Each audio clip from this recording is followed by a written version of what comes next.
After the $100 billion plus rights deals were announced Thursday by the NFL, Wall Street analysts agreed that the league was the big winner.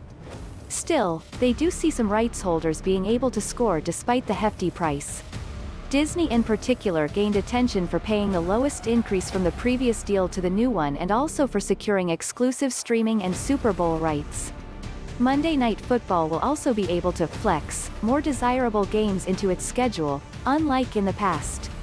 While the scenario of ESPN leaving the traditional ecosystem for streaming has been floated for a while, and the company insists it is premature, the new deal could provide a foundation for it.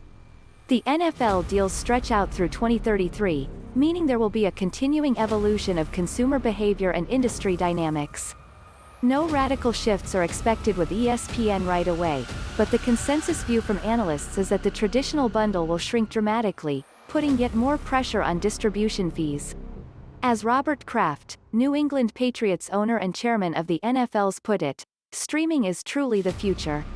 Stocks of key stakeholders like Amazon, Comcast, Disney, Fox and Viacom-CBS aren't moving much as investors process the news. Shares are flat to up 1% during a fairly sedate trading session.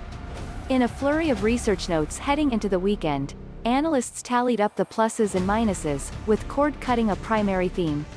Amazon claimed rights to Thursday Night Football, the first time a streaming service will have an exclusive piece of the NFL pie. Yet deals have a heavy linear TV component. Sundays, for example, both in the afternoon and in primetime, will still favor CBS, Fox and NBC, with single streaming-only games each season slated for NBCU's Peacock and ESPN+. Michael Nathanson of MoffettNathanson pointed out that Fox and Disney appear unlikely to blow up their models and instead use these rights to drive higher per-sub rate increases. But that strategy could be difficult when the companies have to negotiate carriage renewals with MVPDs.